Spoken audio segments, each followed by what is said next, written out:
आज की इस वीडियो में मैं बात करूंगा बीएससी थर्ड सेमेस्टर में बॉटनी के सिलेबस के बारे में, जिसमें पेपर का नाम है flowering, plant identification and aesthetic characteristics. ठीक है, तो इसमें जो यूनिट फर्स्ट है, यूनिट फर्स्ट में हम बात करेंगे टैक्सोनॉमिक रिसोर्सेज एंड नॉमेनक्लेचर। तो इसमें हम टैक्सोनॉमी के बारे में पढ़ेंगे, व्हाट इज़ टैक्सोनॉमी एंड क्या इसके रिसोर्सेज हैं। और हम किसी भी प्लांट्स को जब हम बात करेंगे प्लांट टैक्सोनॉमी की, तो हम बात करेंगे यहाँ पर प्लांट नॉमेनक्लेचर की कि क्या रूल बनाए गए हैं किसी प्लांट को नाम देने के लिए। ठीक है, जैसे कि यहाँ पर हम बात करेंगे कंपोनेंट ऑफ टैक्सोनॉमी। ठीक है, तो जब हम कंपोनेंट ऑफ टैक्सोनॉमी देखेंगे, कंपोनेंट ऑफ टैक्सोनॉमी जिसमें हम पढ़ेंगे आइडेंटिफिकेशन, नॉमेनक्लेचर, क्लासिफिकेशन, और एक कंपोनेंट यहाँ पर नहीं लिखा गया है, वो है डिस्क्रिप्शन। ठीक है, जब हम पहले किसी भी चीज़ को आइडेंटिफाई कर लेते हैं, उसके बाद उसका हम क्या करते हैं, डिस्क्रिप्शन करते हैं, फिर उसे नॉमेनक्लेचर मतलब उसको नामकरण करते हैं, और उसके बाद उसका क्लासिफिकेशन करते हैं। ठीक है, फिर इसके बाद हम टैक्सोनॉमिक रिसोर्सेज जैसे herbarium and their function, important herbaria in India and world. ठीक, इसके बाद बॉटनिकल गार्डन एंड फ्लोरा। ठीक, ये सारी चीज़ें देखेंगे। अब जब हम बात करते हैं आइडेंटिफिकेशन की, तो आइडेंटिफिकेशन की एक प्रोसेस है टैक्सोनॉमिक की। तो टैक्सोनॉमिक की में हम की पढ़ेंगे single access key, multi access key, multiple keys and artificial keys. ठीक, फिर हम नॉमेनक्लेचर में principle of rules of botanical nomenclature according to ICN, ranks, new taxa, principle and priority, binomial system, type method, author citation, valid publication, and number 5 पे हम पढ़ेंगे सुप्रा specific taxa. ठीक है, ये जो सारा सिलेबस है ये फर्स्ट यूनिट का है, तो आप लोग सिलेबस को नोट कर लें, जिससे हम नेक्स्ट वीडियो में कंटिन्यूअस यूनिट बाई यूनिट पूरे नोट्स आपको प्रोवाइड कर सकूं और लेक्चर के माध्यम से आपको हम समझा सकूं। ठीक, यूनिट सेकेंड जो है, तो यूनिट सेकेंड में हम types of classification and evidence पढ़ेंगे। तो हम इसमें artificial, natural and phylogenetic system of classification पढ़ेंगे। जैसे कि नेचुरल हमारा बेंथम एंड हुकर है, आर्टिफिशियल में जो दिया था कैरोलस लीनियस ने on the basis of number of एन था या स्टेमिन के बेस पे। उसके बाद इनको हमें अप टू सीरीज तक ही पढ़ना है। इसके बाद हम बात करेंगे फाइलोजेनेटिक में, तो इंगुलर प्लंटल का पढ़ना है, एंजियोस्पर्मिक फाइलोजेनिक ग्रुप पढ़ना है। ठीक, फिर हम टैक्सोनॉमिक एविडेंस में palynological evidence, cytological and phytochemistry based evidence, molecular biological database जैसे कि protein and nucleic acid, homology के बेस पर हम इसका टैक्सोनॉमिक एविडेंस के बारे में पढ़ेंगे। ये यूनिट सेकेंड है। ठीक, यूनिट थर्ड हमें आइडेंटिफिकेशन ऑफ एंजियोस्पर्मिक फैमिलीज, और वो फैमिलीज कौन सी हैं जो हमारे local available flora chosen by university, जो यूनिवर्सिटी के द्वारा लोकल अवेलेबल फ्लोरा को चूज गया, उसमें जो फैमिलीज हैं उनके अकॉर्डिंग हम एंजियोस्पर्मिक फैमिली पढ़ेंगे। तो इसमें पहले क्या देखेंगे, study of following families which emphasis morphological peculiarities मतलब कुछ ऐसे स्पेसिफिक या विशिष्ट लक्षण मार्फोलॉजिकल होते हैं जो प्रत्येक फैमिली के यूनिक करेक्टर होते हैं। ठीक है, वो हम जब फैमिली पढ़ाएंगे तो हम बात करेंगे कि कोई फैमिली अगर हमें पहचाननी है तो उसका एक यूनिक करेक्टर है जो उसको अदर फैमिली से अलग बना रहा है। तो ऐसे करेक्टर मार्फोलॉजिकल देखेंगे, उनके इकोनॉमिक इंपॉर्टेंस देखेंगे based on the Bentham and Hooker. और ये सभी फैमिलीज हम किसके बेस पर देखेंगे, बेंथम एंड हुकर के क्लासिफिकेशन के बेस पर हम देखेंगे। इनमें से फैमिली जो हम पढ़ेंगे वो रेननकुलेसी पढ़ेंगे, रूटेसी पढ़ेंगे, फेबेसी पढ़ेंगे, मिलिटेसी पढ़ेंगे, कुकरबिटेसी पढ़ेंगे, रूबिएसी पढ़ेंगे, एस्ट्रेसी पढ़ेंगे, एपोसाइनेसी, एकेंथेसी, SLPDAC पढ़ेंगे, और सोलेनेसी। ये सारी हम फैमिली पढ़ेंगे। यहाँ पर हम बात कर लेते हैं यूनिट नंबर 4 की। इसमें भी क्या है, identification of angiospermic families second. ठीक है, तो इसमें भी हम क्या करेंगे, study of following families with emphasis of morphological peculiarities and economic importance of its members on the base of Bentham and Hooker. लेकिन यहाँ पर फैमिलीज चेंज है, जैसे वहाँ पर जो फैमिली थी यहाँ पर दूसरी फैमिली, एमरेंथेसी है, यूफॉर्बिएसी है, पेपरवरेसी है, एपिएसी है, पोएसी है, मुजेसी है, लिलिएसी है, लेमिएसी है। ठीक है, तो इतनी सारी हमें फैमिलीज पढ़नी है। तो मज़ेदार ये सिलेबस है, यहाँ पर आप इसको नोट कर लें, जिससे हमें पढ़ाने में बाद में आसानी होगी और आप भी कंफ्यूज नहीं होंगे।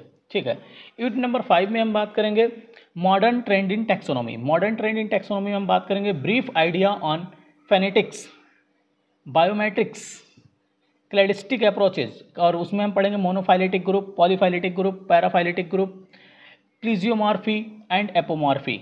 ठीक है, तो जब हम मॉडर्न ट्रेंड में पढ़ेंगे तो हम फेनेटिक्स के बारे में पढ़ेंगे कि मार्फोलॉजिकल बेस पे हम कैसे हम उसको मॉडर्न ट्रेंड में बाय द फाइलोजेनी उसको हम कैसे यूज़ कर रहे हैं, ये सारी चीज़ें यहाँ पर पढ़ेंगे। जैसे basic ideas of phylogeny, methodology and taxometrics, ये सारी चीज़ें यहाँ पर हम पढ़ेंगे। बहुत अच्छे से पढ़ने की कोशिश करेंगे क्योंकि ये बहुत बोल सके तो ये बहुत अच्छी यूनिट है, क्योंकि अब हम जब लगातार एडवांसमेंट हो रहा है तो ये सारी चीज़ें पढ़ना बहुत ज़रूरी है, क्योंकि हम इसके आधार पर हम प्लांट्स का इवोल्यूशन भी देख सकते हैं। ठीक है, तो जैसे हम बात करते हैं टेक्सोनोमी में सिर्फ हम 4 कंपोनेंट की बात करते हैं। तो एक टर्म होता है सिस्टमैटिक, यहाँ पर हम थोड़ा बता दे रहे हैं आपको। सिस्टमैटिक्स जो होता है वहाँ पर हम ट्रेडिशनल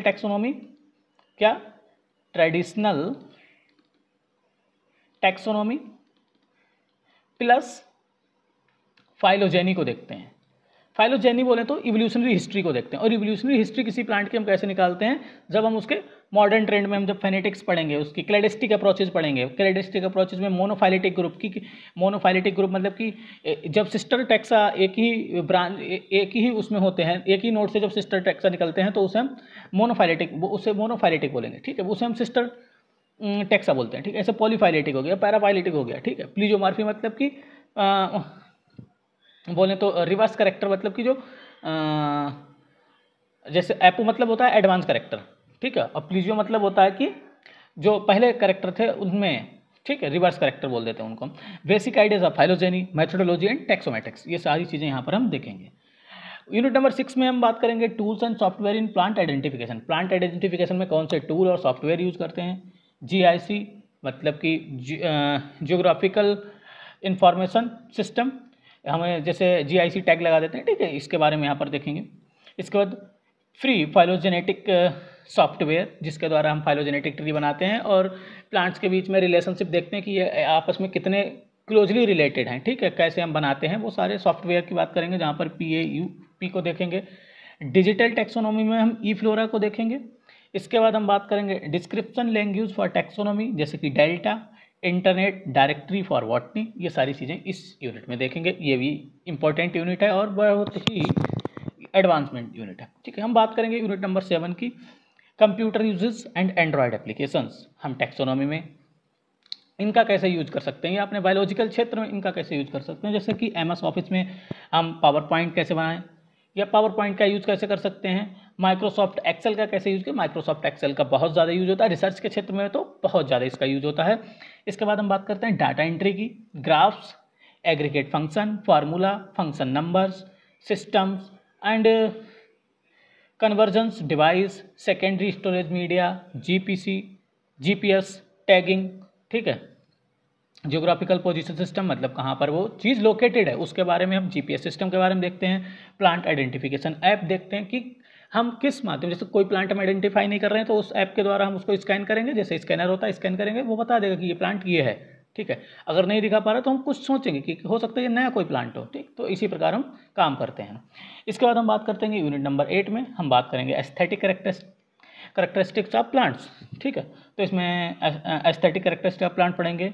इंग्लिश में, इटालियन, फ्रेंचीज में, पर्शियन में, मुगाल में एंड जापानीज़ गार्डन्स पढ़ेंगे। फीचर्स ऑफ गार्डन्स पढ़ेंगे, garden wall, fencing, steps, hedge, edging, lawn, trees, shrubberies, climbers and creepers, rockery, flower weeds, shrubbery, borders, water garden, ये सारी चीज़ें हम यहाँ पर देखेंगे। फीचर ऑफ गार्डन्स ऐसी टाइप के होते हैं। Some famous gardens in India, conservatory, green house, indoor garden, roof garden, topiary, bonsai, ये सारी चीज़ें हम इस यूनिट में पढ़ेंगे। ठीक है, तो स्टूडेंट्स आप सिलेबस नोट कर लेना। नेक्स्ट वीडियो से हम यूनिट 1 से स्टार्ट करेंगे। बहुत ही मज़ेदार सिलेबस है और बहुत ही अच्छा लगेगा आपको पढ़ने में। Thank you students.